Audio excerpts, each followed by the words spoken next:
Shoobity bop. Hello. Whoa. Are we Hoppa. the live? Hello, Hoppa. humans.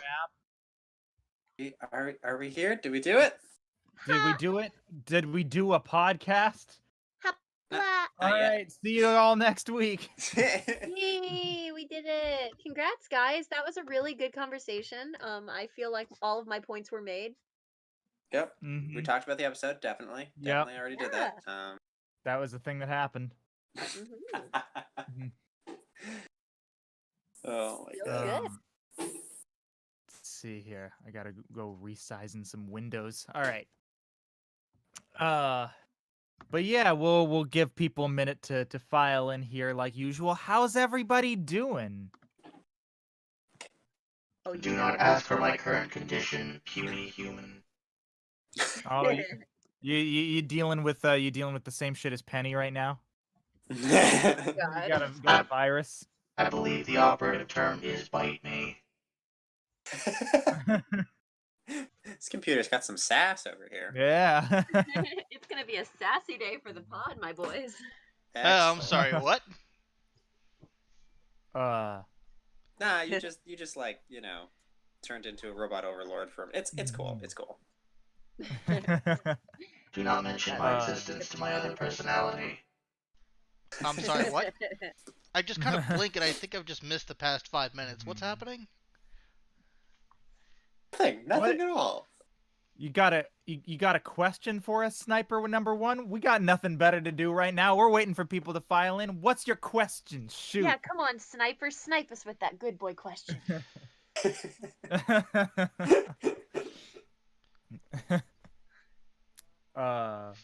Ooh, you need to... and now we wait for the delay. Hey, guys, guess what? What? What? We're streaming at 1080p. Whoa! That's That's a never thing? happened before, except for the times where I was in charge of the stream. Whoa. Oh, there's The the heck of sass. Wow. Okay, I guess Sniper just ain't gonna ask us a question. Never mind. Obviously the answer is Weiss. Weiss. Favorite character from RWBY? Yeah. Ryan, I'll kill you. I mean, I do like me some Weiss. Don't get me wrong. Weiss is a very, very good girl. Mhm. But we gotta think about all the characters that exist within this universe, because there are many, many good characters. Are there? Shopkeeper man. Is not a I'm waifu. sorry. Are you? Hold on, Katie. Are you implying that Lamb Girl is not a good girl? I mean, if her and Weiss were standing next to each other, yeah, I think I'm implying that. Compared to Weiss, she's nothing. Oh, Damn, Just throwing between some my feet shade. compared to Weiss. I am a Weiss supremacist. Yeah, yeah. wow. It's official. All right. All right. Well, while I'm thinking about this, Forrest Ian, who's your favorite RWBY character? I believe I already made my support very well known. It's Weiss. Sorry, not original, but entirely correct. Entirely correct. All right. I have opinions. I would say I wouldn't say Weiss is my favorite character. She's definitely the character I most identify with. But I'd say I mean Blake has been my favorite character for a long time. Don't get me wrong. Blake is cool and all, but that last episode with our guy, evil villain tech dude who has a name. Yeah, Watts definitely he's moving up. He's not there yet, but he's moving up. He made some moves. I got to agree with that. Yeah, Watts is definitely moving up that list for sure. But yeah, who's your favorite at the moment? At the moment, I mean,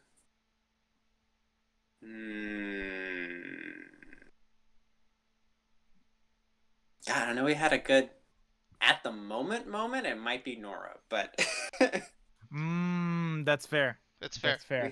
We had some good Nora this episode. So we do did. have some responses.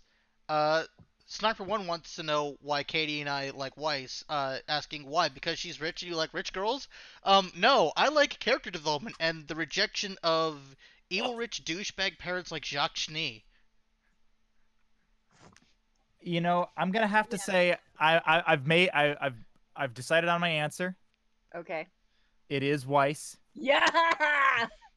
Well done. With Winter in a very close second. Ooh. Although I gotta say though, as of late, I'm really starting to dig Ruby a lot more.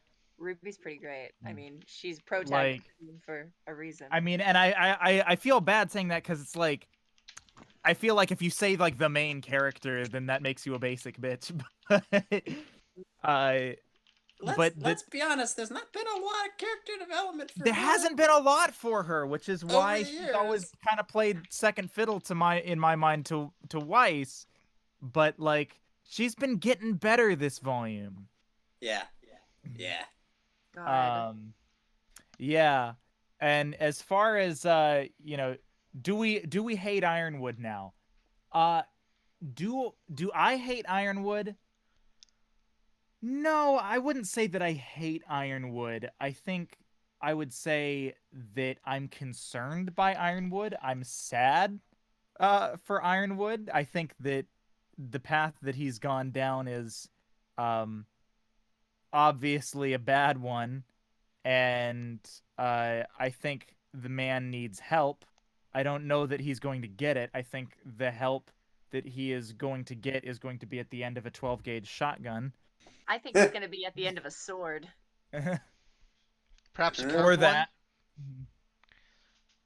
Yeah. Perhaps one connected by a wire to a robot girl.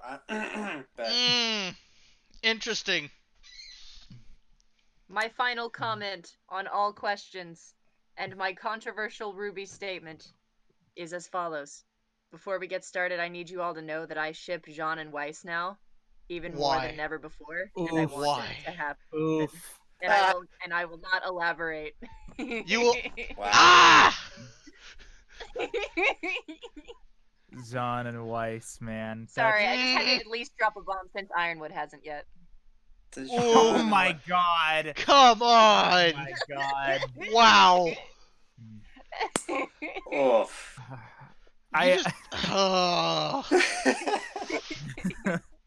Katie!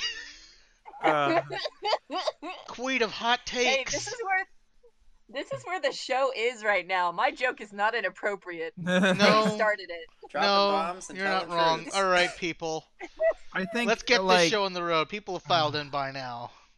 Okay, I'm just should we no. introduce ourselves? Before we start, I need to formally voice my disapproval of Jean and Weiss. I've already done that. I need everybody to know this. That's season 2. Come on. I don't want to take up too much time and dig into it too deeply. I do. But I know that John has gone through a lot of development. I know that he's gotten a lot better. I don't care if he has a new haircut. John is always going to be a little shit in my head. All right?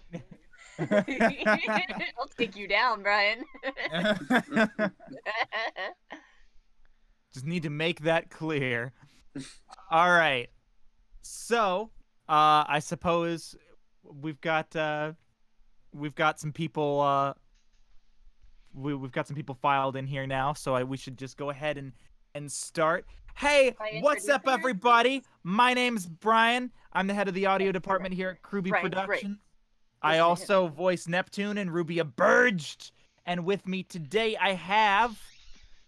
Hi, my name is Ian. You may know me as Ventress on the community Discord server. I am an admin. If you're having any problems, please let me know.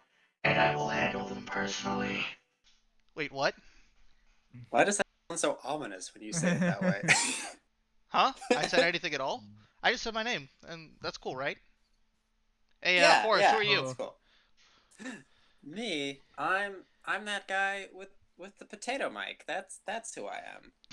And I'm here to talk about RWBY. Hell yeah. What about you, Okay. Katie? Wait, Forrest, What? you've got a potato mic.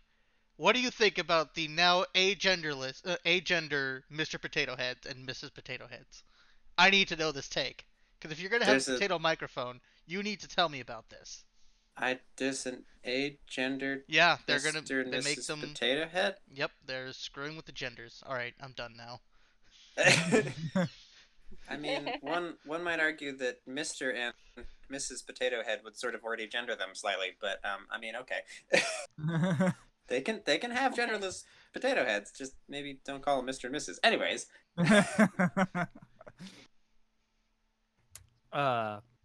Yeah, Katie, who are you? Yeah. What?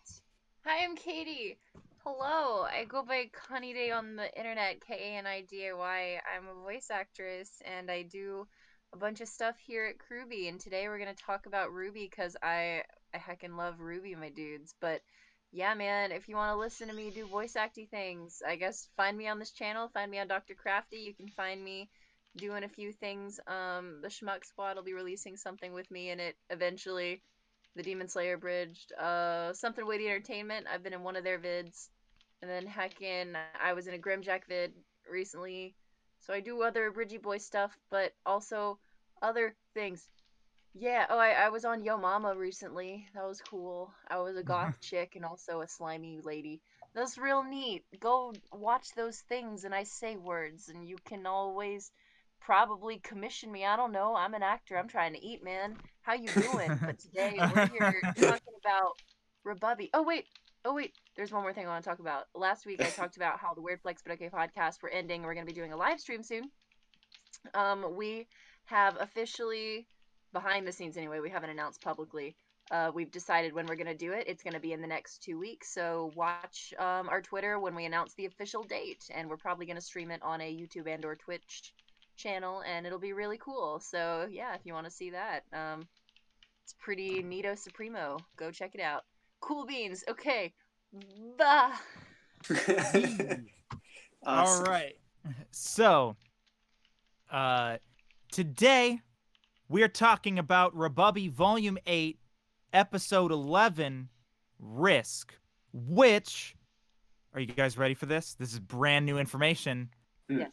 Is only available for Rooster Teeth First members right now. What? Crazy. So, if you're not a Rooster Teeth First member and you haven't seen the episode and you care about spoilers, we're going to talk All about spoilers. the latest episode. All the spoilers. We're going to talk about every last little detail, down to Well, Ren's hairs. Not Yes. every Really? That much? detail. Beautiful hair. We need to go Beautiful, that far beautiful hair. Yes, we do. For science. for Yes. science. Okay, yes, I understand. Okay. Yep. Mm-hmm. So, before I think I want to do this episode a little bit differently than we've done in the past, because normally we just launch into right exactly what happened, but this was a different episode. This was an episode that kind of broke from the norm a little bit, at least in what we've been getting over the past 2 years. And so I kind of want to go down the line and kind of just get everybody's initial reactions to the episode here before we launch into all of the details of what happened in the episode. I guess since I'm at the top of the list, I will start. I fucking loved this episode. I thought it was great. I had maybe a couple nitpicks, but they were so small that I don't even really want to talk about those. Like, Wow, Brian not wanting to talk about nitpicks. That's Right? I'm sorry, who are you? It's fair. It's fair to say that I think, yeah, I loved this episode top to bottom. Ian, you have the floor. Okay, well, let me just preface this first. I'm a person who likes action, a lot of it. How much action was there in this episode? I give the audience permission to respond. No action, 0 out of 10. zero. Meaning that for the moment, my reaction should be somewhat obvious, but in all seriousness, I do have some critical things to say here, which I'm sure we will address. It felt like this is the character development episode. Here, we're going to develop all of the rest of our members of our main cast because we got through Cinder last episode, and we need to get through everybody else's before we can get to, the big reveals and the last minute shock value moments for the rest of the season. So we need to get this all out of the way now so we can have all the fun stuff later, which I kind of understand, but still kind of irritates me. I don't think you want me to, read my small dissertation on this subject, do you? No, I'm I sure think we we'll get can into move it. on. We'll get into it. Forrest? I mean, I'm with Ian on the. It's been a while since we had a good fight, and I'm looking for a good fight because that's like this show does fights really well. At the same time, this was an excellent episode.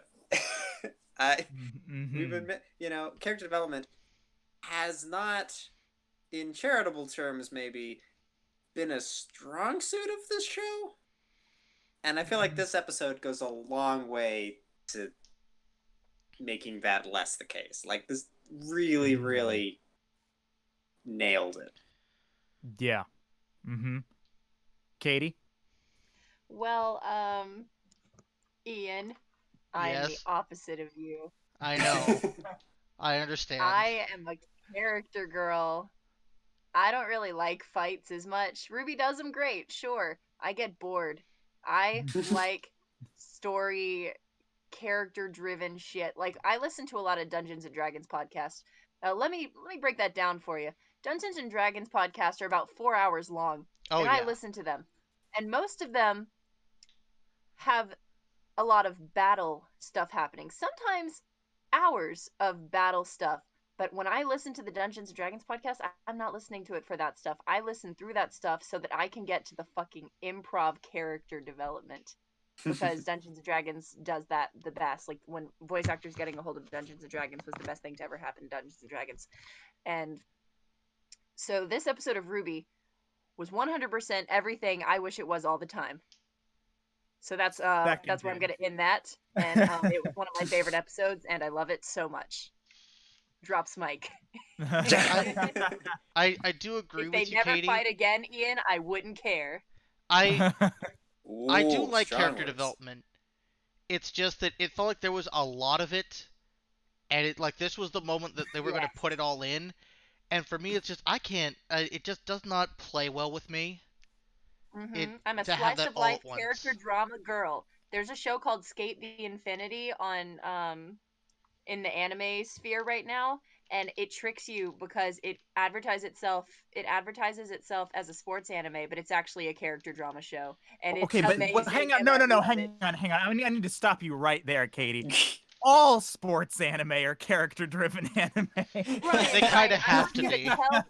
Brian, I want you to tell me that Skate the Infinity and the rock climbing anime that we watched. Oh, no. The rock climbing anime is not a good example of a sports anime, Katie. You gotta look at like Haikyuu, Hanabado, like all of these other shows that do character shit really, really well. And I watched For You, Toby Swim Club, and I did not give a rat's ass about most of the drama going on between them. Skate the Infinity is one of the best character drama / sports anime I've seen. I'm actually watching that this season, and You need to. I'm very invested. I am. You need to watch.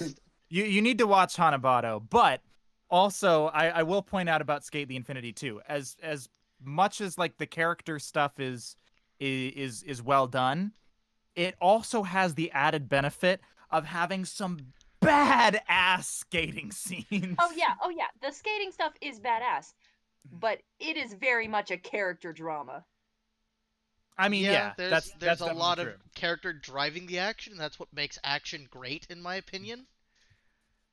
You can't just have people punching each other, which is why I say I don't just like action for the sake of action. I like action with a reason. It's not just like, oh, we need to fill in the next 5 minutes, so I need you to punch each other for the next 5 minutes so that someone can come in and stop you and start your character development arc. I like you fighting because you have a purpose to do so. And the show does that very well. I just did not necessarily appreciate that all happening at once right now. That Oh, was and just my obviously I'm personal speaking very opinion. hyperbolically because I'm also one of the most avid One Piece fans, and anytime Luffy punches someone, it gives me the passion of 1,000 suns. So I'm not against fighting. I just love some character drama. And as a shonen girl at heart, I can appreciate some good fighting, but I'm a slice of life girl too, and I need the character drama. I need that fucking like just conversational storytelling where it's about these talks that they're having and the fucking tension of them just standing next to each other. I'm sorry, I'm looking at what's happening in the chat right now, and I Everybody get down. I Find a have a minimum safe reputation distance. now, apparently. For what? Look in Somebody the said chat. SAO was a good anime. They said I- what was? They said SAO was a good anime. Oh no. So, And there's Wolfie, you may not have been there responses for to you. You may not have been there for this, but I highly recommend you look at some of our podcasts from the off season. You will find that Brian has had words. I mean, specifically if- the ReZero ones, because those include Brian's rants about it. yeah. So, I will preface this by saying, if you are genuinely a fan of SAO and you really like it and you don't want to hear it ripped apart by it was not, what I did was not at all meant to be a actual like honest deconstruction of SAO. It was 100% an entertainment bit. It's not supposed to be like an honest SAO review, but if you don't like to hear SAO ripped apart angrily, maybe don't go check that out. Yeah, to say it was Nah, Brian meant every word of it. Yeah. Every other word. Wolfie, I will know who premise you really that are, Brian. I don't hate You SAO. can't hide from me. Do I hate SAO? No. I love SAO for all the wrong reasons. Yeah, I think that's the main reason you and I still watch it. Yeah. Sadly. But yeah. Okay. So, all right, let's go Back on ahead and topic. get into Let's get into the show the we are episode. talking about. Yeah. All right. So, everybody sees Ironwood's transmission. Because, you know, he was just like, oh, I know the perfect thing to do. Let's let the whole world know I'm planning on blowing up Mantle. That'll work in my favor. Yeah. Well, we talked last week about his like the dramatic lighting crew that was all on us. They're like, all right, Yeah. we're going full evil villain mode here. We got a spotlight. We got. Mm-hmm. It's gonna be great. And so, the Aesops are arguing about Ironwood's plan, and there's some different opinions among the Aesops. Marrow is, of course, upset. He's like, this is some bullshit. And, fucking the other girl, what's her name? The tree one? Elm, I think. Elm. Is that Elm? I thought, yeah, Is that Elm, Elm and or then is that yeah, Vine? Elm Vine. Yeah. So, yeah, she's like, oh, he's not gonna do it. Yeah, And they're bluffing. That is like, a yeah, bluff. there's no way. And Harriet's like, who the fuck cares? Yeah, dude. Yeah. She's very much not like she said, all right, moral compass, what's that? Never met him.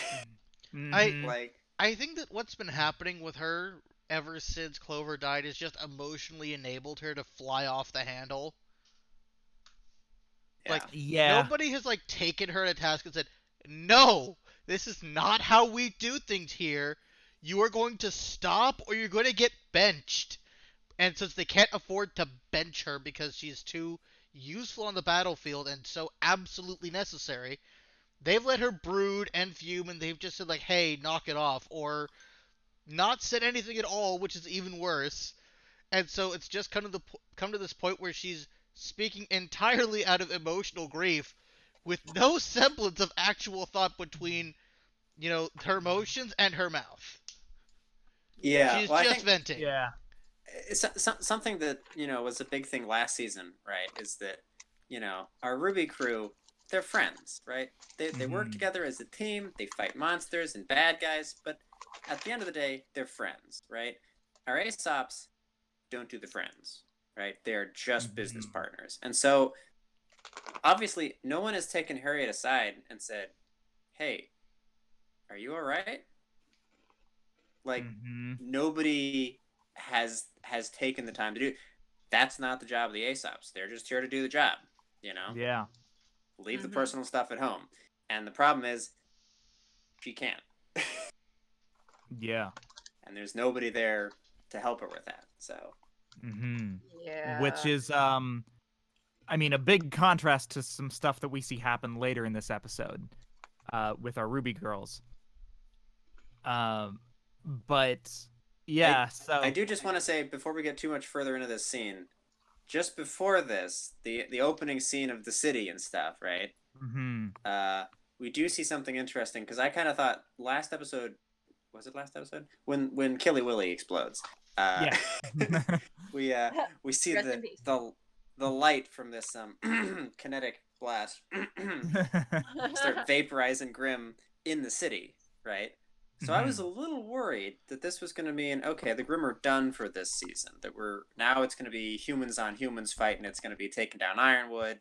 We've sort of seen the last of the Grimm for a while, but it looks like there are still plenty of Grimm flying around and roaming around the city. So I think that's not the case, which is very good, because it does seem like something that I mentioned is that the situation will be under control at some point, but not entirely. Yeah, like it's at least like at this point they're still not being overwhelmed at this point, but they still have a problem. Right, and at least we don't have Killy Willy releasing an unlimited horde of Grimm or whatever from its goop, right? Or presumably limitless. Maybe it has a limit, but functionally limitless.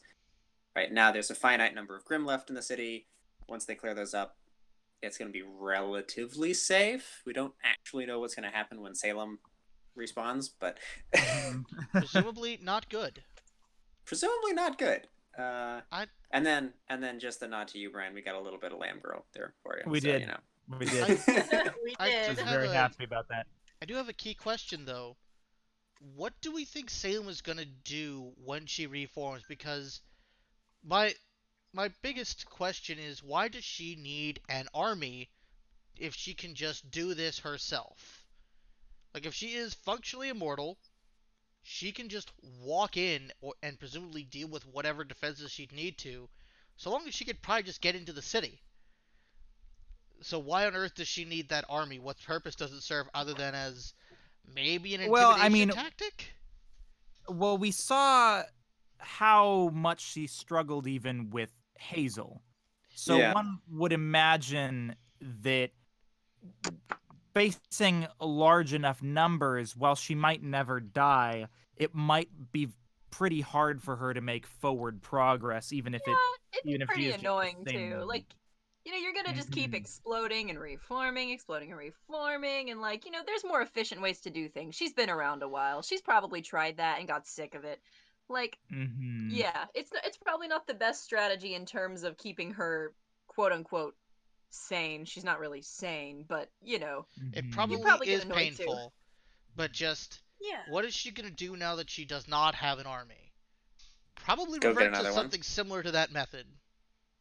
I mean, you know, she'll do what she needs to do, but like, she's always, I mean, she's not gotten this far and not built this much up to not have a plan B and a plan C. Sure. Yeah. I mean, I also think we're dealing with, you know, a woman that's immortal here, right? She's been around for a very long time. She can't die.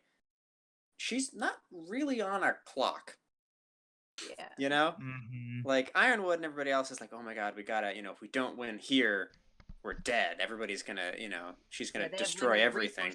And, you know, fragile jelly bodies. You know, bodies to throw in front of the, he's got his own problems with that, but she doesn't care. Like, if she has to retreat here to go build up a new, even more powerful army, no problem. Like, she's got time. Mm-hmm. She's got all the time in the world. Yep. Her patience is probably running thin, though, and she's probably been doing all that waiting, and she's like, I want it done today. Like, I'm done. I'm here. Let's go. Like, I could retreat, but she's probably, been doing that. This is the moment where she's really gonna put in a lot of effort. And if she has to restart, she will, but like, there's definitely stakes for her. She wants it to be done right now, because it'd probably take a lot of time to rebuild followers, like, she Yeah, I would. I will point out that I do think that I think at this point we are relatively likely to see a Salem retreat. And the reason that I say that is because we still have to see Vacuo. Yeah, You're she's not funny. going to get defeated this season. There's no way. Well, no, but I think we could do both of these things. I think both Katie and Brian are right. Maybe we can have her get a little impatient. She's been building this up for a while. It didn't really pan out. The whale exploded, But we also know that Oz can't do that again, right? That was a trump card he could only play once, and she doesn't know that. she may or may not know that, but I feel like her impatience may get the better of her, and she may try a direct frontal assault kind of Cinder style. And if that doesn't go terribly well, then yeah, I think we're gonna see an eventual retreat of her. But there may be more direct Salem intervention before we get to the retreat phase. I will say though, I mean, if we get, while I definitely understand the idea of like, oh man, it's been so many millennia, right, and or so many centuries or whatever, that she's been kind of biding her time. Like she's probably tired of waiting, wants to get it done, and like I definitely understand the logic behind that, but we haven't really seen impatience as an inherently Salem trait. As a matter of fact, we often see that juxtaposed with how impatient Cinder is with stuff. And Salem is always the one going, all right, calm down, Cinder. We got to wait for the right moment. True. But we've also never seen Salem get the goop beaten out of her before. So That's true. This could everyone has a limit. Yeah, this could break her in that regard. Yeah, I guess we'll definitely see there, but yeah. Yeah, so Ironwood orders some ships ready to drop the payload, and Winter is like, respectfully, sir, the fuck? The fuck? Yeah. That wasn't a bluff? That was not a bluff? I mean, I will posit that, technically speaking, yes, it could still be a bluff. Like, if you want it to be a bluff that everybody's going to believe, you better load the damn payload. We know damn well he ain't bluffing. But he's not bluffing. But the thing is, he leaves no room for misinterpretation. No. Like, it's not even like oh no, we have to make it look like we're willing to do it. Like, he says, I was clear in the broadcast. If they give me a reason to do this, I'ma do it. Yeah. Yeah. And he probably will. Everybody's like, oh shit. And then that's when Marrow goes off on him. Which we've been waiting for this entire season. Yeah. Yeah. Oh yeah. Yeah. I was thinking last episode Marrow was gonna get himself killed, and he dang well nearly did that. Yeah. The moment he spoke up, literally the moment he spoke up, I was like, oh shit, he's dead. He's dead. Yeah. Like, he's fucking dead. Like, he just killed himself. He just committed suicide. Yeah. Like, Suicide by Ironwood. Yeah. And so, but Harriet, like, tries to stop him, all angry. Like, she's like, shut up, dude. And the other Aesops are like, yo, all right, let's calm down. Like, Marrow's not like, having it, though. This is the, like, this might still be a good way to get the kids to see reason. And Marrow's like, no, fuck y'all. This is wrong. Well, Mhm. and look at, okay, so I mean, if we're gonna talk about, we should probably talk about like the pseudo racism going on here, because that's definitely a thing. Mm-hmm. He's a faunus. Mantle is a city with a lot of faunus in it. Atlas Yeah. is the city without the lot of faunus.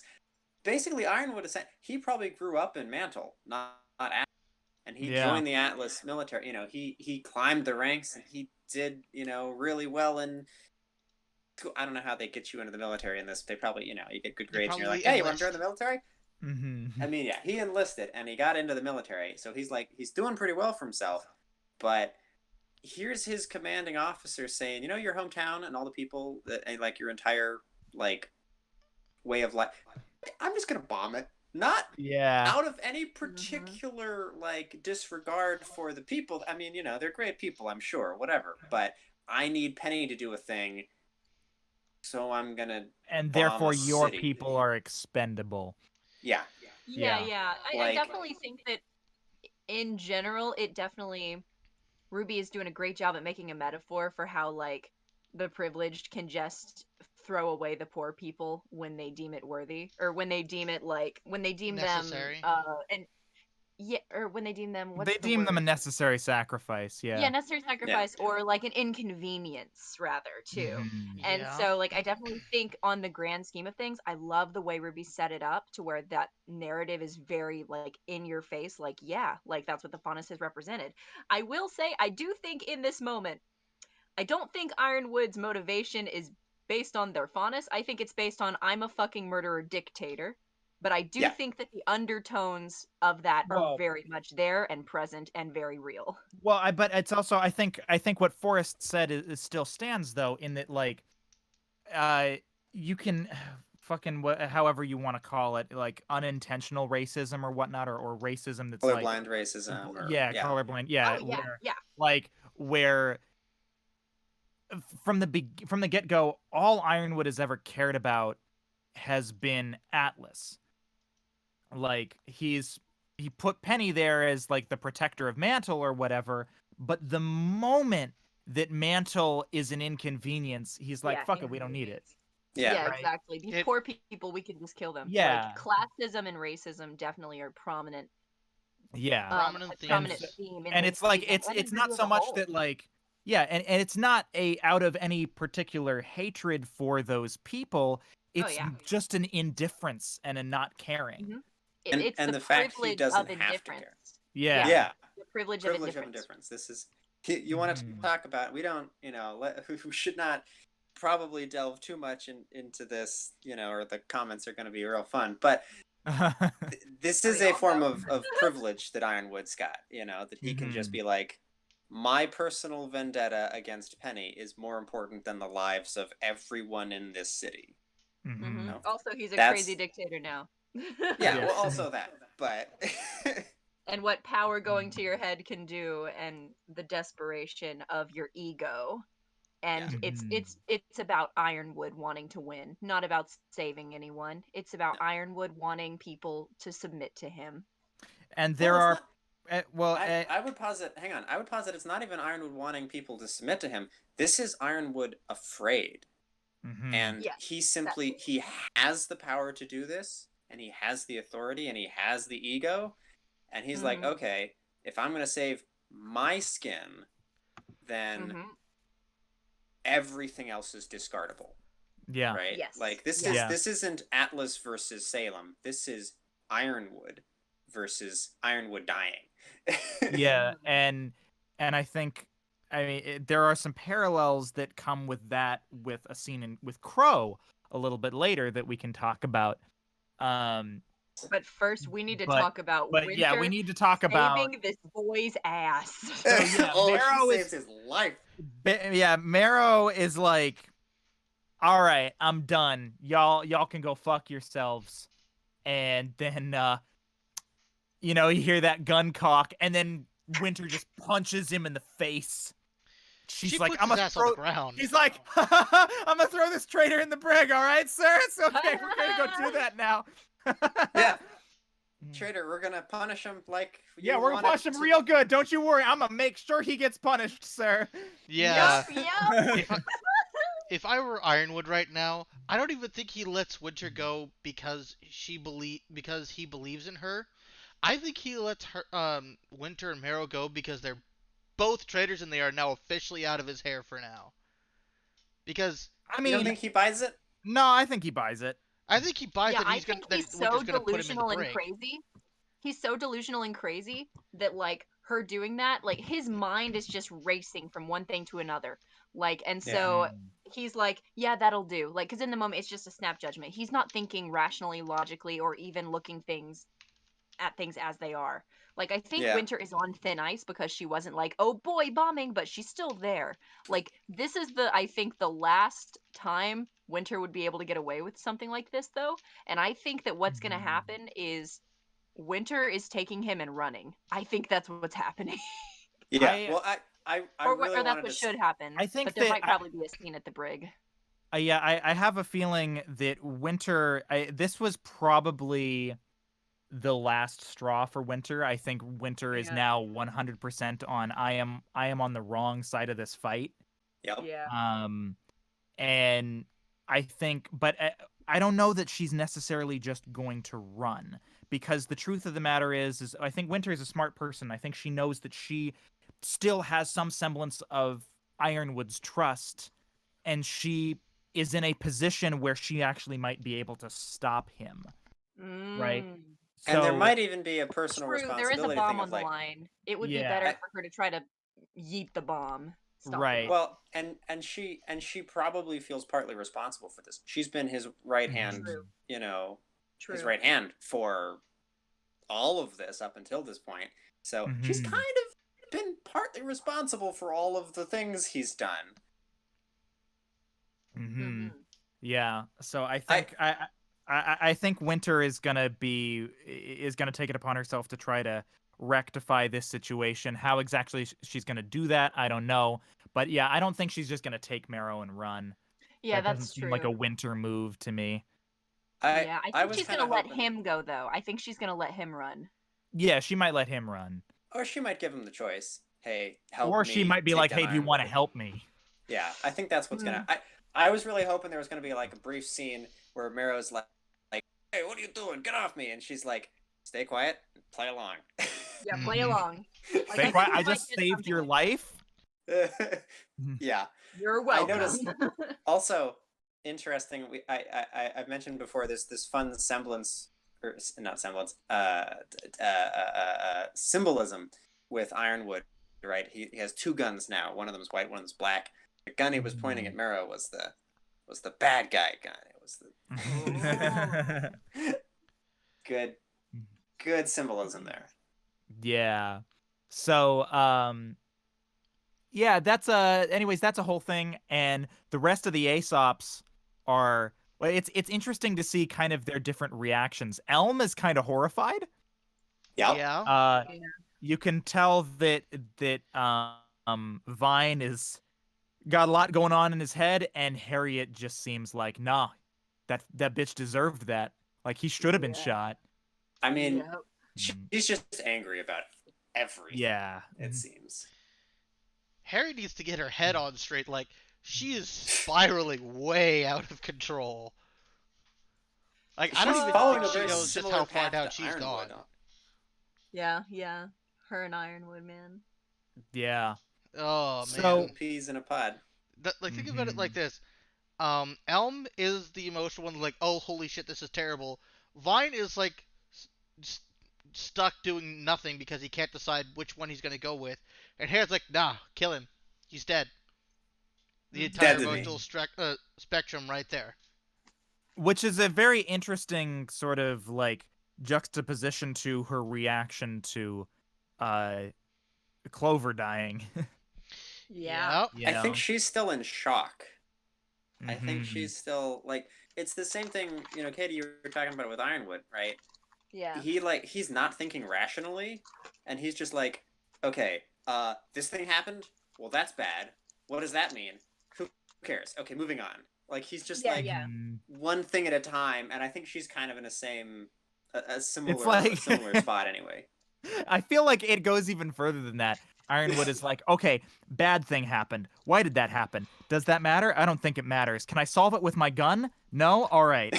Can I stop it with my gun? Can I That's shoot the it? train of No. thought right If there. Oh my god. I can't solve it with my gun, it's not worth my time thinking about Exactly. it. Wow. That's literally what he is right now. No. Oh my god, I hate how perfect that is. That's This so is my fucked talking up. gun. This is my talking gun. This is my problem solver. Problem equals gun. That's Problem what he names plus the gun one- equals no problem anymore. That's the most amount of thinking he's able to do right now. Yeah. Yeah.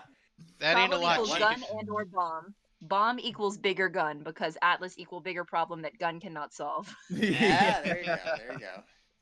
Yeah, his two guns are just named Problem and Solver. Yeah. Next he's gonna get them The like. solver revolver. Oh my god. Next he's gonna get those marked on his knuckles somehow. He's gonna find some way to fit it all in there. I That way need, when I he's need punching art of somebody, the solver he'll do that revolvers, too. like we did with Killy Willy. I just need the Killy- solver revolvers. Oh Like, my Solver. god. Hey, we know they get like all the weapons have names in this show, right? Like that could be the name of his my gun. We don't know.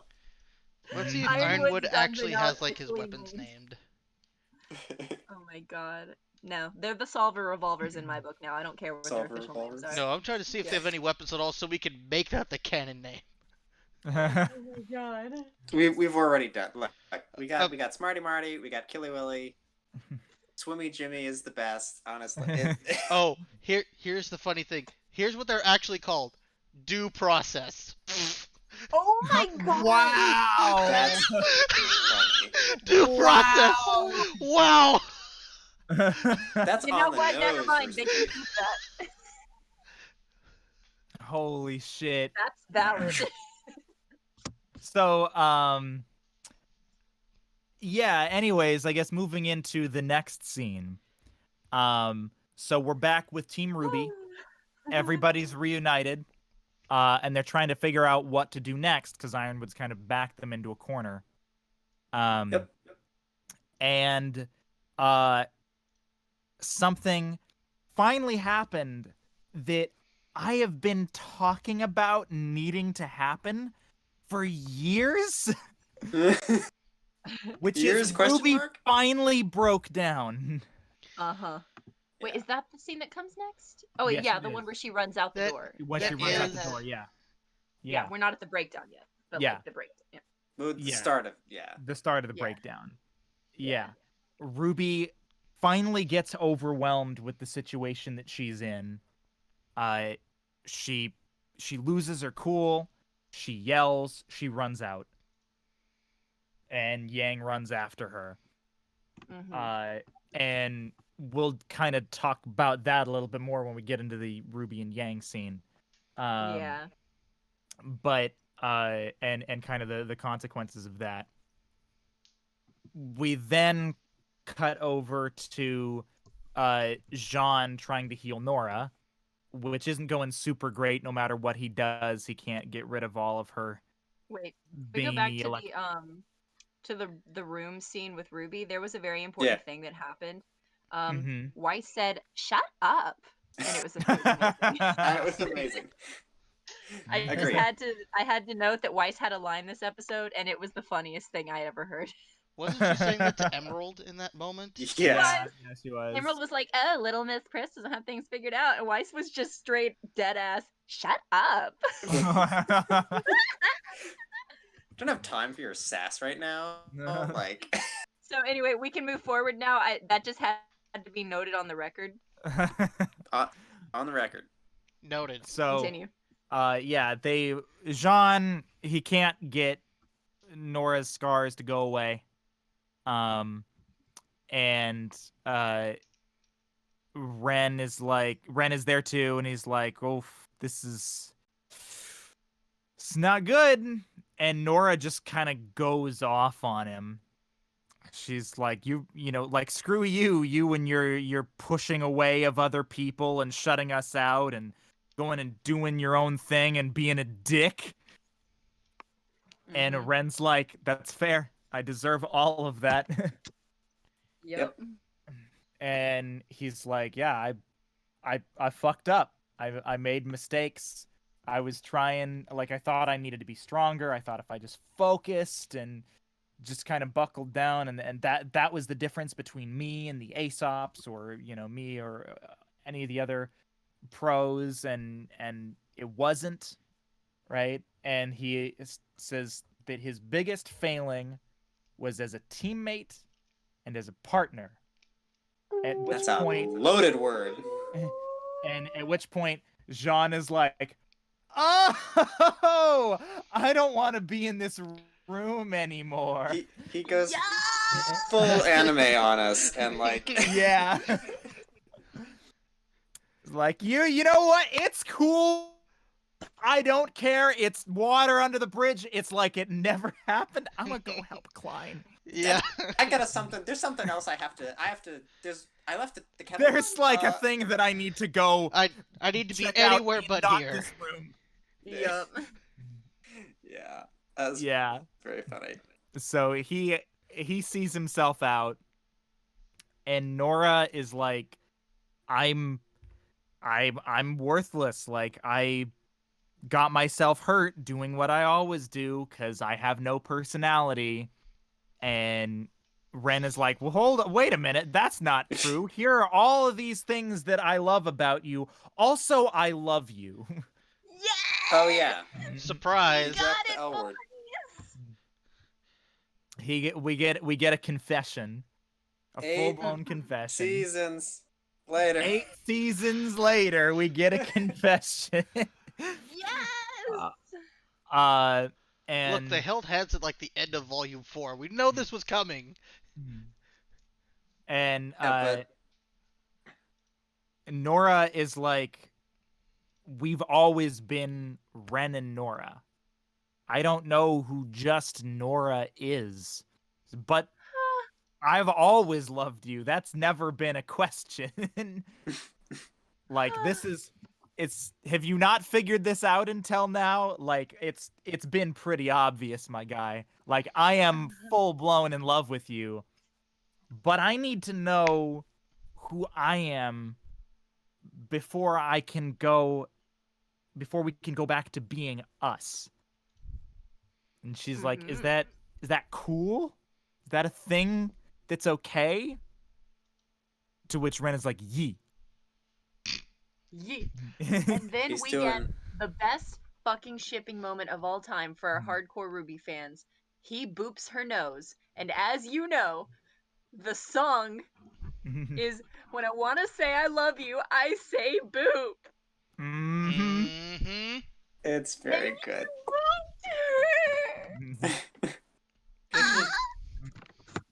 This was perhaps one of 2 parts of this episode that I had nothing negative, I should say, but it was all positive. Like, yes, finally, for the love of God.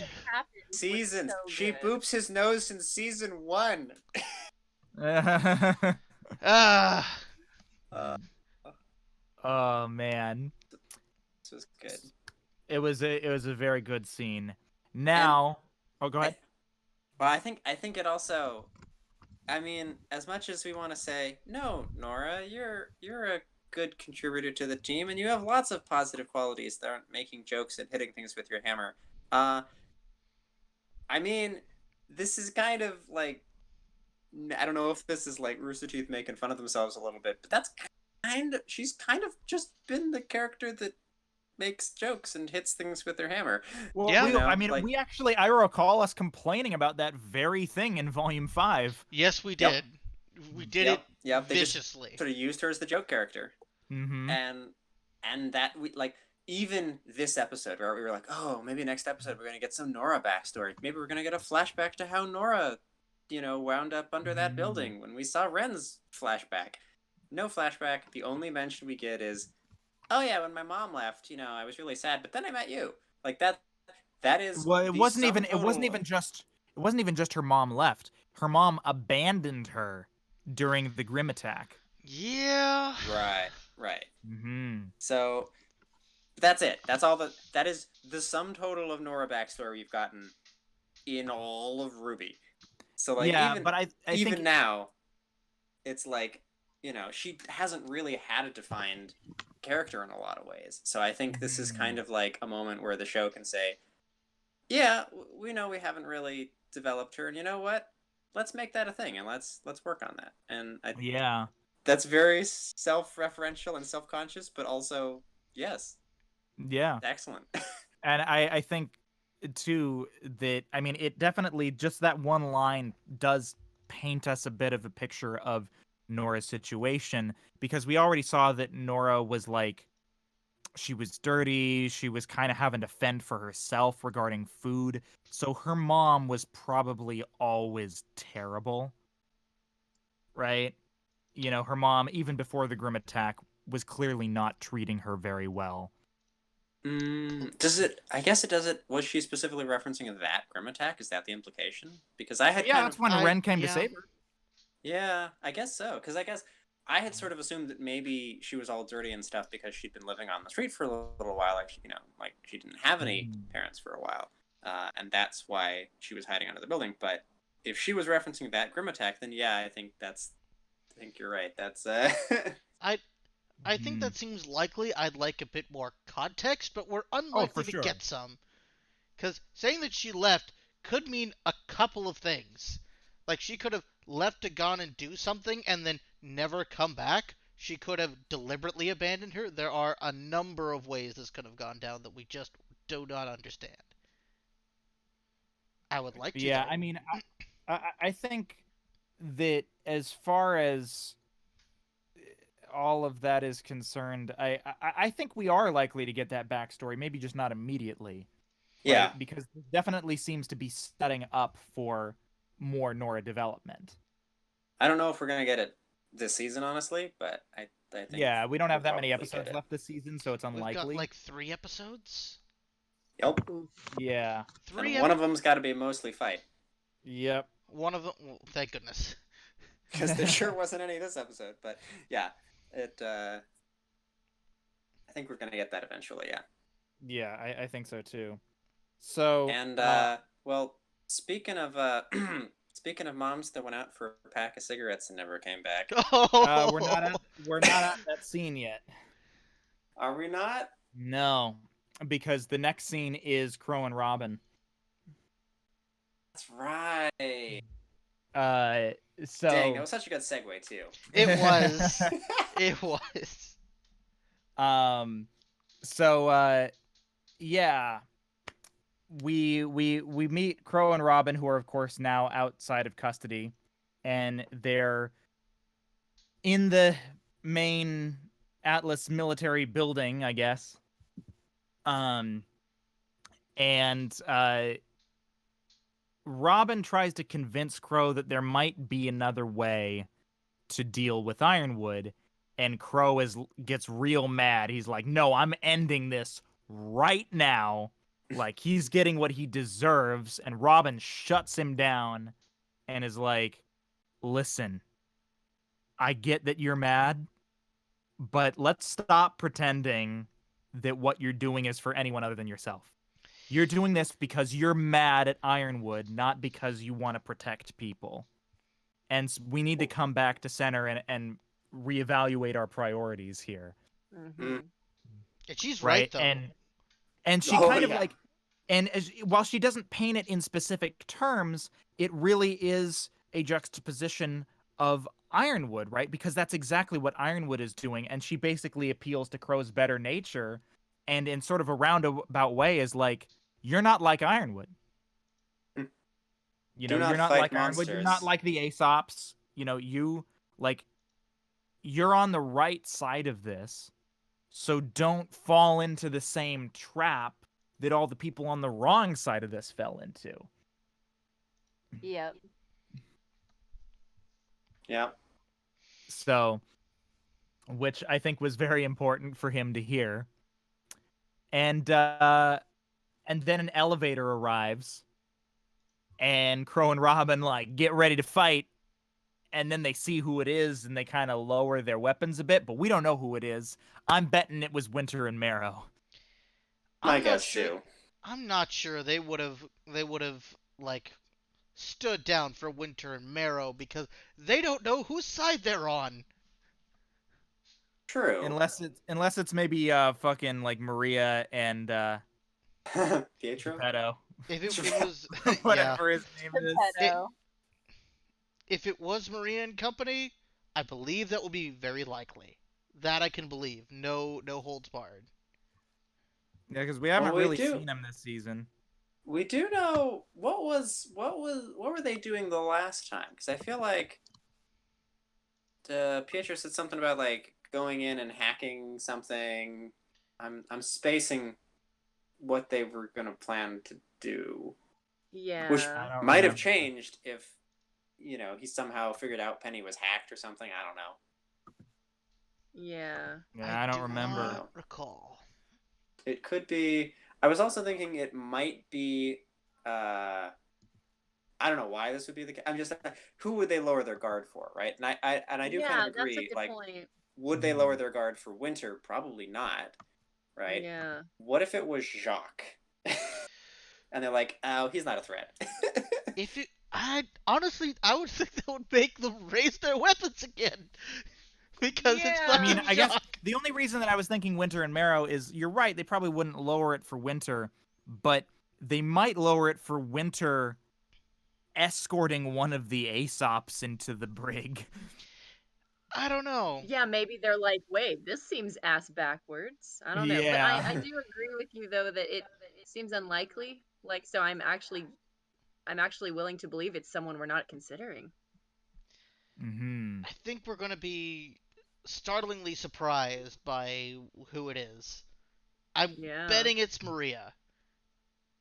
That's my best guess. That's the only person I can think of who we know is here right now.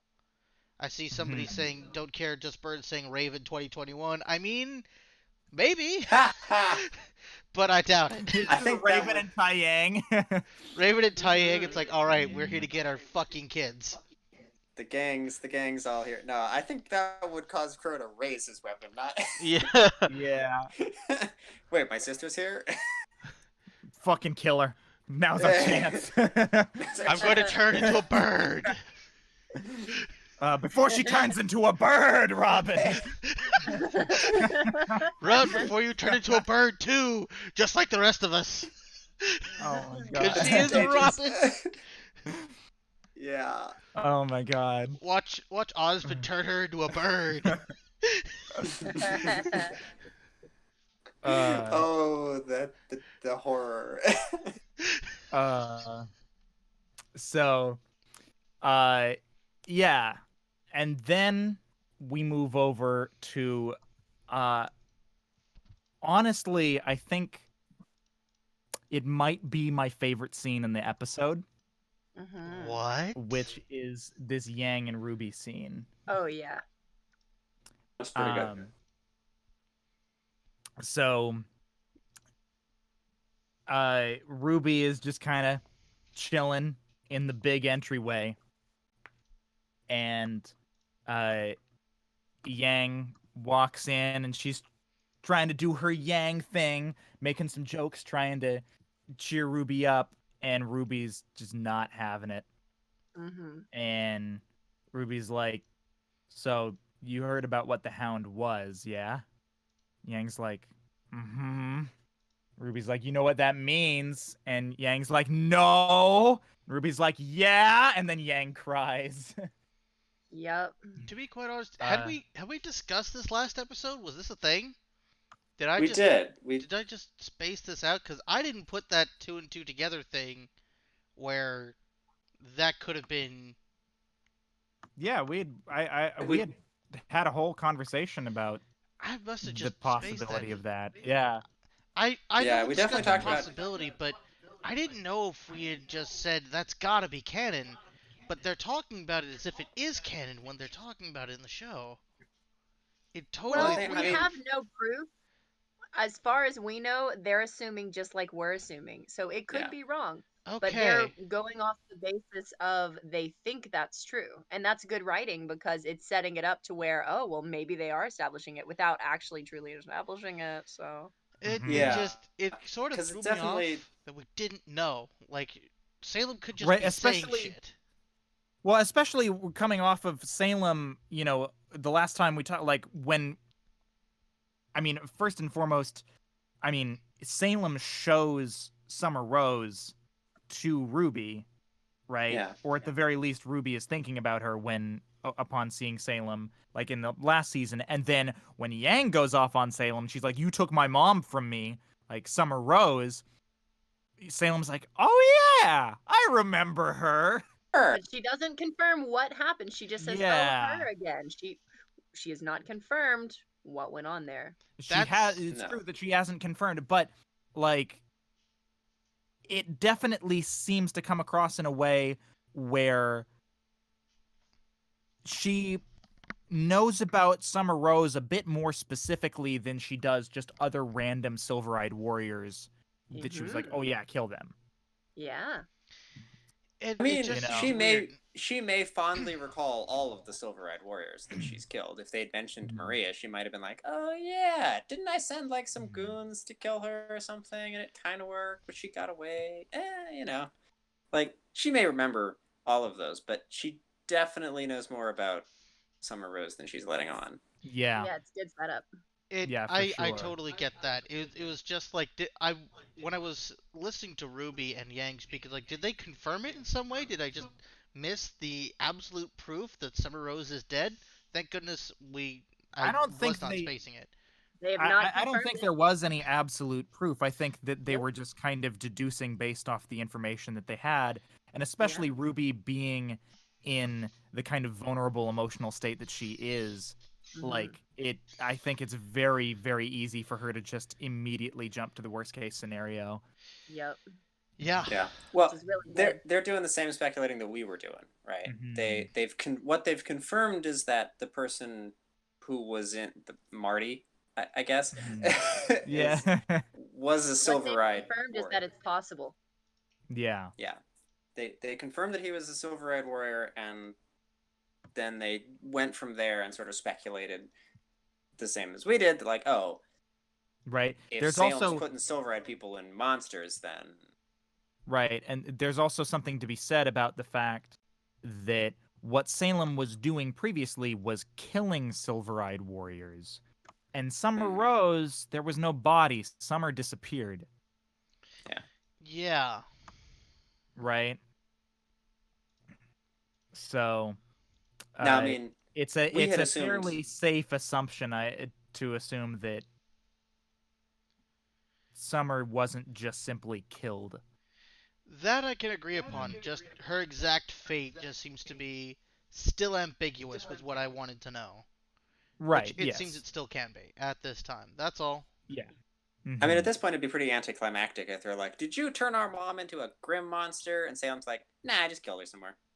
Yeah. I mean, I guess we'll find out. Mhm. So, I oh. um, but Do you think yeah, by the end so of the season? I don't know.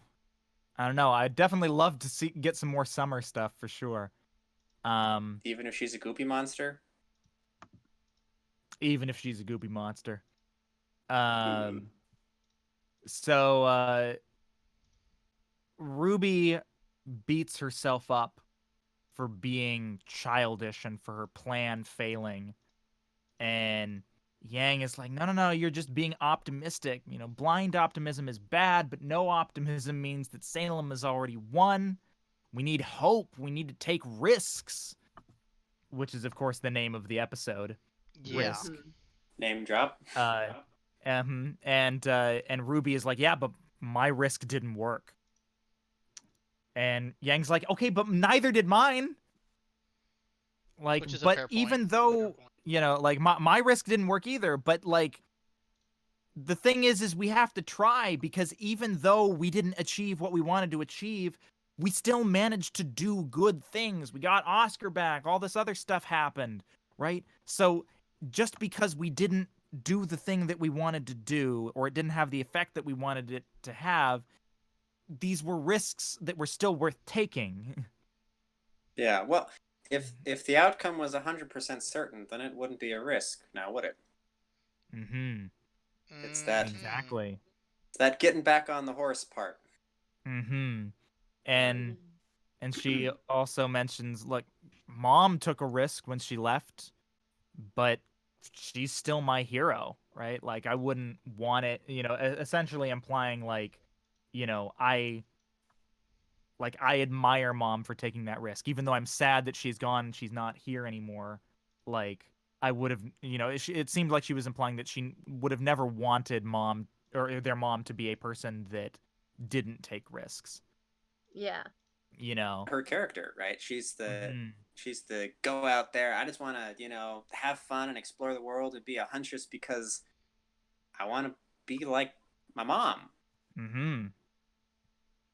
Exactly. And so I think we'll kind of circle back around to this scene at the very end, and as we're kind of talking about the episode as a whole. But moving on from that, Penny wakes up and she's like, yo, gotta go to the vault, gotta kill myself. And they all work together to restrain her. And then Penny's like, hey, you know what you could do? You know what you could do to make this better? Kill me. Yeah. Which everybody That says was a scene. no. How about Yeah. What if I didn't do that? Yeah, and Nora is like, hey, but like you can fight it though. If you were just a machine, you wouldn't be able to do that. And Ruby's like, oh shit, yeah. Hey, Jean, booster aura. Which then immediately works. Yep. Yeah. And like slightly anticlimactically, I will say, but it was alright. It sort of works. It sort of works. I have a feeling this is gonna keep being a thing, and Jean sort of hints at that. Yeah. Right? He's like, I can't keep boosting her aura forever. Yeah. Right? This is a temporary fix. But... Yeah. So Penny manages to regain control for the moment. And she's a real girl now. Yeah, because she's got a soul. And then Emerald has a thing, because it kind of circling back to a line that Ruby had when she first stormed out of the room, which was, we're in the exact same position we were before, right? We have nothing, and she storms out, right? And so Emerald kind of circles back around to that, and she's like, I don't think you guys are in the same place you were before, and she kind of gives him a little pep talk where she caps it off with a great line. Says, look, I'm just gonna be super pissed if you all decided to give up the moment I switch sides. Everybody actually looks at her and said, you've switched sides? Yeah. Yeah, well, it's not even like surprise. It's just like, aw, she's switched sides. You officially accepted that you're one of the good guys now. Yay. You've officially repented from your evil ways. Way. So that was and I love the little moment, like she goes like full Tsundere Baka, like, Oh yeah. like Oscar walks over to her and she just like has this like little recoil where she's like, or like whatever. Yup. Yeah. It's pretty cute. Is real great. So then Ozpin addresses everybody. He's like, yo, I'm sorry for not trusting you. I needed to be up front about what we were facing. I was wrong to keep all that stuff from you. Although it is capped off by him, like, doing a little fidgeting with his cane. Uh-huh. Which makes me think that there's maybe not being entirely truthful. Maybe there's still some stuff he's hiding. Are we sure he's not just building up the kinetic energy in it again? Honestly, that's what I thought. It was like, oh, he's starting to build it up again, because if I were him, that I would be doing that as a subconscious motion all the time. Which you mentioned it, Forrest, and you know what? You're kind of right. It was like, if I have all of these, like, I can't sit still as a person. I cannot be entirely still. That's just a thing about me. and my staff collected kinetic energy, or whatever we're going to call it, dude, I'd be using that cane as the world's biggest fidget spinner you ever saw. Look, Wait, it's just a thing. Are you telling me that Ozpin has turned like his character turns fidgeting into a superpower? Yeah. Oh my god. Wow. What a timeline we live in. Wow. Excellent. What That a is the best. timeline! Yeah, well, if you want to look back at the past, I don't know, My semblance 12 months. is fidget spinner. Is fidget spinning. I hate it here. So, anyways, at which point they all respond that trust is a risk, and so they get it, and Ozpin says he hopes it's a risk they can all take on him again. But yeah, then also, yeah, Jean just can't keep amping Penny forever. She needs to go to the vault. And Ruby's like, wait a minute. That's a risk we haven't considered. Who's got Ironwood's number? Nora prompts her, right? Sorry, what? Doesn't Nora prompt her? Nora's like, wait. Well, Nora's like, she's got to go to the vault. Yeah. Yeah. Oh, Yeah. Ruby puts it together and she's like, oh, okay, sure. Yeah. Let's do that, actually. And Watts manages to listen in on their conversation to Ironwood. And Neo and Cinder meet up again. And that is where the episode draws to a close. Da, da, da. Yeah, he's once again, Watts has defied all understandable technology. He's listening in on this private call between Ironwood and Ruby by breaking into one random robot soldier's brain. Yeah.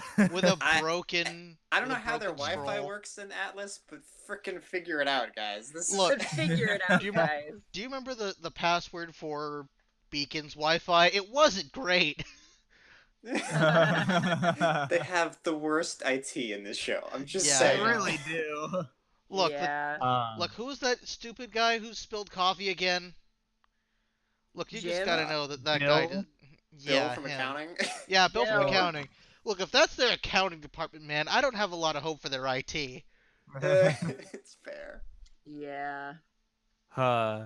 So, now we get to kind of get to, I think, the conversation that I really wanted to have, which was to debate the merits of this episode. Here we go. So, since you seem to be the lone detractor here, Ian, why don't you go first? Okay, so if you look at how many individual things happened in this episode, I just say it's too much. I would have preferred, if we had the runtime for example, for the scenes to have taken much longer and to have been more spaced out between each other. What basically happened is, if I remember this entirely correctly, Marrow goes nuts, and Cinder saves him from being blown to bits in front of the rest of the Aesops. We cut back to Ruby and company, and Ruby breaks down, runs outside. Yang gives her a pep talk while Ren is confessing to Nora.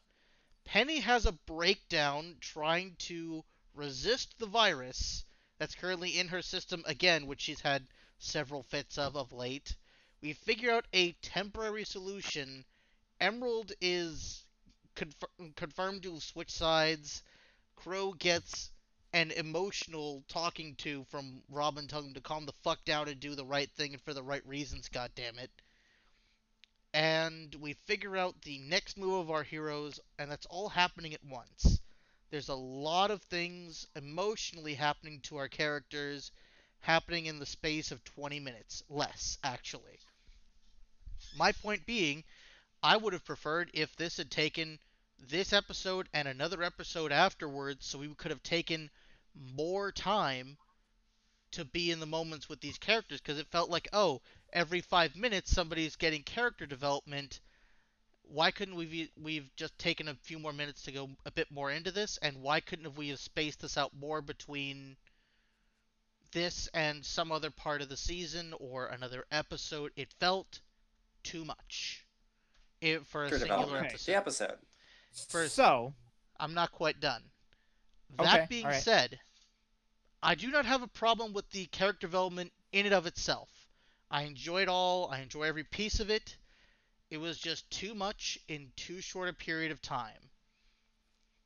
That's So my Okay. point. if I may, and correct me if I'm wrong here, just to summarize, your problem isn't so much with any of the character development moments from this episode, but rather with the pacing of them, of cramming all the character development into this episode, presumably before we get a big fight scene, Yes.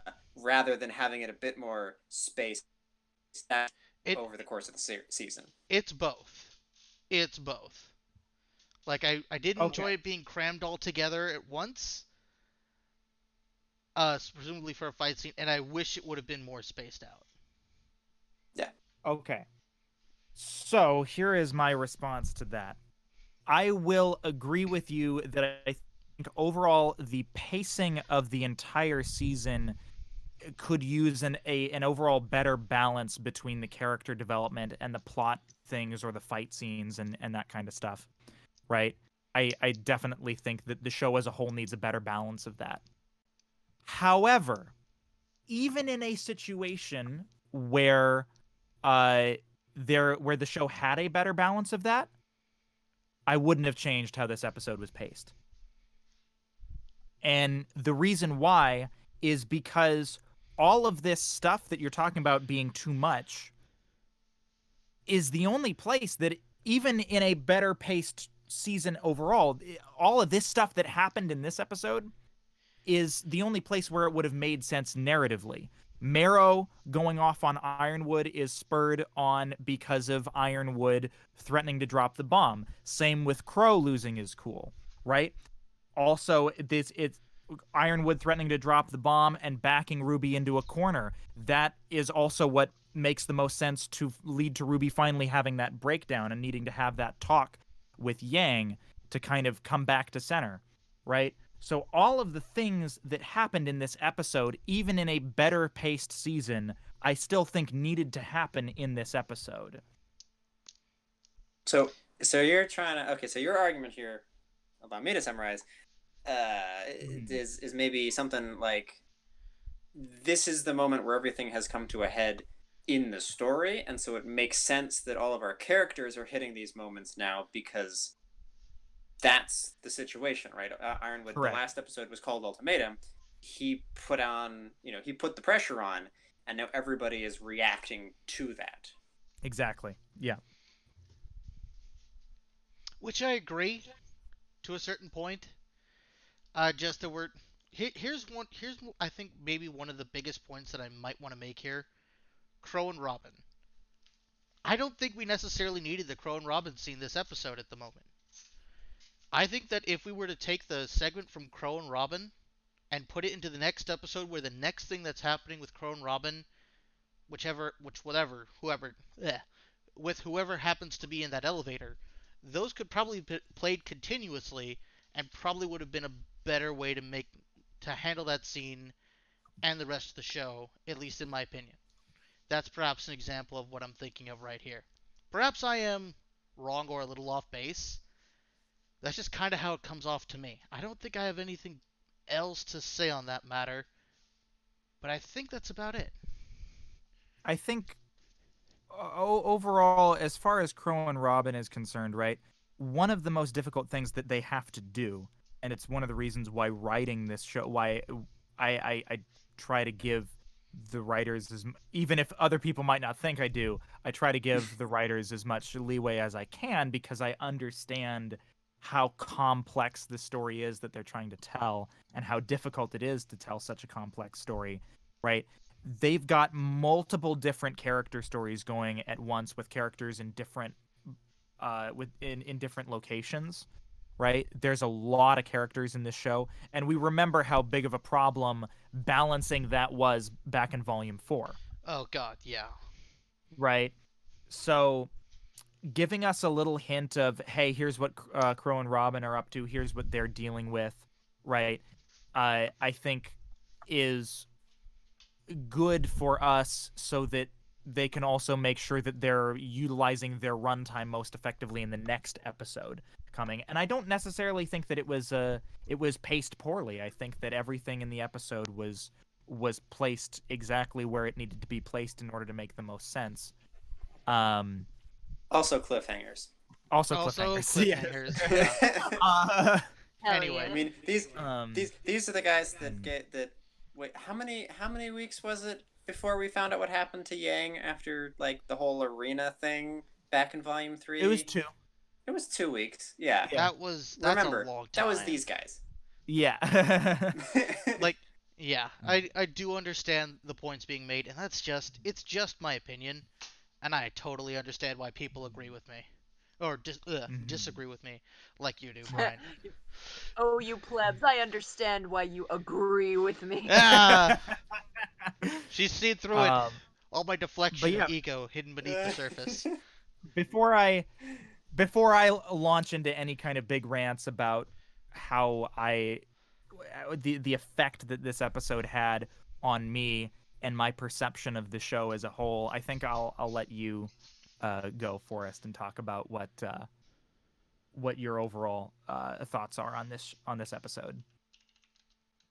I mean, I've voiced a lot of them. I feel like I thought this was a really good episode.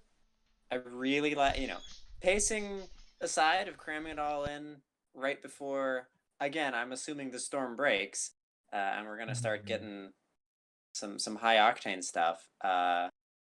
This is the best.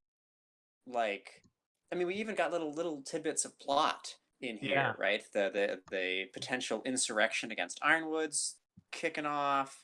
We got, they might join up with Crow and Robin. Like, we got little bits of plot. We got a lot of character development. This is some of the best storytelling I think we've seen in this show.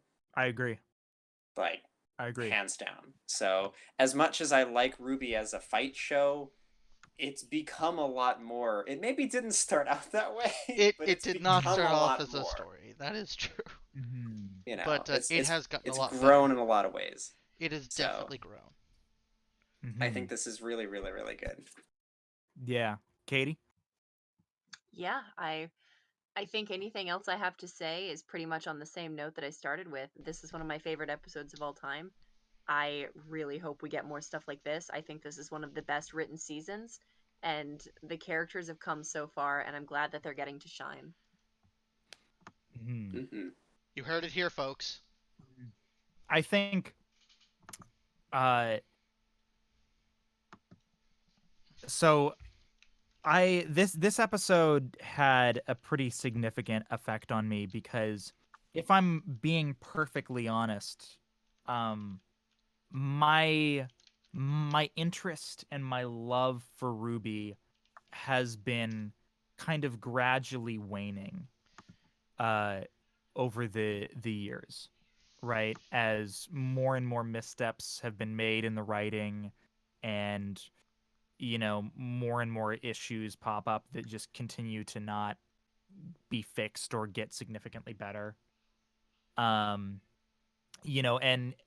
as I've understood the various different aspects of writing more and more, and have recognized more and more of the issues within RWBY, I've found myself oftentimes more and more disappointed by the show than when I was initially getting into it back in the early volumes, right? And this episode hit me really hard because this episode reminded me why I love this show. This episode reminded me why I got into RWBY in the first place, why I love these characters, why I care about what happens to these characters, and why I care about the story and this adventure that they're on.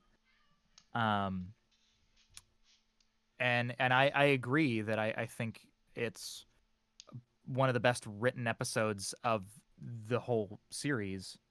And yeah, when I was watching it, I got a feeling watching this episode that I hadn't really felt since probably volume 3. I was excited and riveted to my seat in a way that I haven't been in a very, very long time.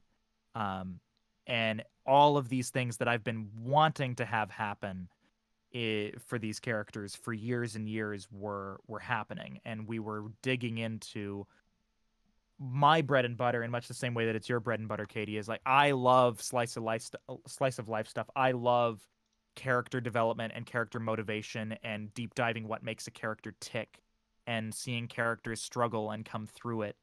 And for a very, very long time now, RWBY has felt like the show that's just we gotta just get through the plot. We can't, like, they've had a very they haven't had the best balance of character stuff to plot things, and it feels like they've oftentimes favored the plot stuff because they just have to get through that, and the character stuff oftentimes falls to the wayside, and as a result, a lot of things feel inadequately explained, or certain things might feel not like they were properly earned, right?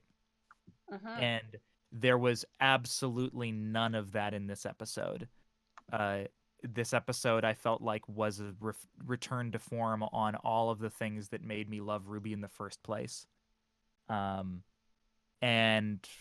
I'm genuinely excited about RWBY again in a way that I haven't been in a very long time. So I'm with you, Katie, in that I want more of this kind of stuff.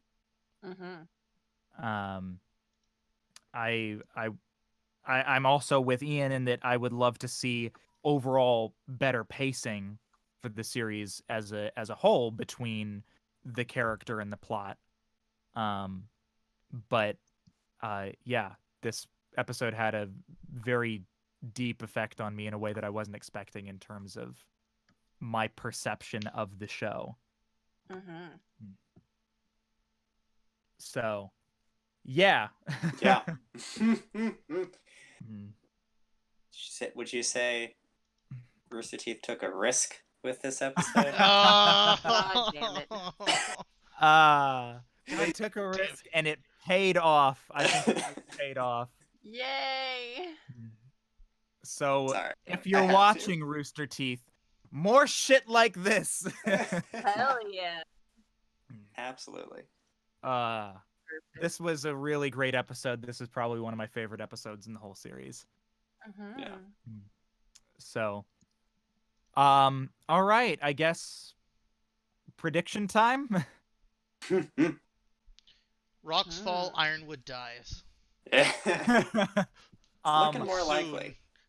So I'm thinking, because they're going to the vault, right?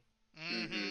And Penny is going to self-terminate, and we've been talking about how Pietro is going to have to sacrifice himself for Penny. I think she's going to go to the vault, she's going to self-terminate, and Pietro is going to sacrifice himself. I don't know if that's going to happen next episode, but I think that's the thing that's going to happen. It sounds like it's very imminent. I think, yeah, that was my worry when RWBY was like, oh, actually, we haven't tried that. I'm like, okay, great. You can go to the vault, play into Ironwood's hand a little bit, but have a backup plan, like have a, she's clearly got a plan to thwart him. But okay, say you get Penny to the vault, opens the vault. The next part of that virus is telling her to die. Yeah. I don't know if you can do the one thing without doing the other thing too, right? I think that in this case, they are counting on Ironwood potentially intervening when she tries to open the vault. Because right now if she self-terminates, then he's gonna explode. So maybe he, yeah. Because right now, her orders are explicitly go to the vault, open it, self-terminate. Ironwood is probably going to try and take her into custody. Yeah, because he doesn't know that it's just a virus. He thinks that Watts is either incompetent or switch sides. He doesn't know how the virus works. Yeah, does he not? I don't think we have confirmation on what exactly he knows of what Watts did. We don't know entirely explicit. Because in the episode where he was in the episode when he was in the boardroom with Winter and them, he explicitly stated We don't know what's going on with Penny. Watts is either incompetent or has betrayed us. So we don't know, or so he's very clearly stated he doesn't know what the fuck is going on inside of Penny. Because as far as he sees, it did not work. Because why is the vault not opened? Right. Well, I read that as, Penny is fighting back against this virus, and he didn't expect that. So but we don't know whether he told Watts, okay, program her to go to the vault, open it, and then die, right? He could very well have told Watts to program all of that in, and the fact that Penny hasn't showed up at the vault, opened it, and killed herself is like, okay, he's incompetent or didn't know what he was doing, right? But I don't know that I don't think we can say that maybe Watts put in the Penny self-terminates on his own and Ironwood doesn't know about that part, or maybe Ironwood does. I don't know that we have confirmation one way or the other.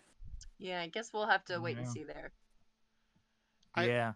Either way, I think that whatever plan Ruby and company have banks on Ironwood intervening the moment Penny arrives to try and restrain her or bring her under heel in some way, which would make him very distracted. And we will also have some time for Jean to recover a little bit so that when Ironwood is potentially incapacitated, Jean can say, alright, I'm going to boost your aura, you need to reclaim your personality and your soul at the moment, so come back to us, Penny. And now they've got Ironwood incapacitated. With luck, that means somebody else in charge will be forced to say, hey, that bomb, stop it now, please, before we end up committing a genocide? Yeah, someone else. Winter. Yeah, preferably Winter. I'll settle for anybody at this point. So I think we've been speculating on this for a while, since at least the last season, right? That the Staff of Creation has been confirmed to be holding the city up, right? Yes. Right. Yes, and we know this. whether it's Salem or Ironwood or Ruby and the gang or Penny, that staff is leaving the vault this season. That I'm pretty sure is going to happen. And when that happens, the city of Atlas is going to crash down onto the top of Mantle. So that kind of leaves a problem, considering everybody from Mantle is down in the crater from whence the city of Atlas came. We're going to need a massive, immediate evacuation plan. I actually wouldn't be surprised if Winter was leading the charge on that. Okay. As sort of okay, I know the Atlas military has not been the best friend to the people of Mantle this season, but at least let us try to save you. That might be a bit of the redemption arc there for her. I'm not sure. I'm not sure Winter is in much need of redeeming the Atlas military. In the eyes of the people of Mantle, I think she is. She's been Ironwood's right hand this whole time. I guess she that hasn't makes said sense. anything. Yeah, that's gonna be a rather damning thing of note when the people see her. That's true. If she's gonna become the new Ironwood, which I think is likely, then she's gonna need the people's support. Yep. Yeah, a little bit. Fair enough. Well, I think we did a podcast, guys. I think so. I think we did. Is everybody up with predictions? That's it? Yeah. I mean, I think we've pretty much covered it. Yeah, I mean, unless anybody else has any other predictions. No, not I. Flying monkeys? I don't know. we saw those already. All right. We haven't fought them. I want a flying monkey fight. Well, we got 3 episodes left in the season. We will, of course, be back again at the same time next week. Once again, I'm Brian. You can find me on Twitter at Hubbard Audio. I'm also in the RWBY Productions Discord server at Hubbard Audio. Ian, where can people find you? I am Ventress on the community Discord server for RWBY Productions. I'm an admin. If you're having any problems, please let me know. I'll be more than happy to take a look. Forrest, who are you? Who are you? I'll be here on this podcast talking about RWBY next week. Hell yeah. And Katie, where can they find you? Hey everybody, my name is Brian Hubbard. You can find me on Twitter at Hubbard Audio, and I'm an audio engineer, and I really love your support because I really love audio. That sounds I right. have a friend named Katie, and she's cool, and you can see her on my Twitter because sometimes I retweet her. But she is not me. I am Brian. Go follow me on Twitter. Good to know. At Connie Day on Twitter. What? Who is All that? All right. We will see you all at the same time next week. Thank you guys for tuning in. Bye. Bye-bye.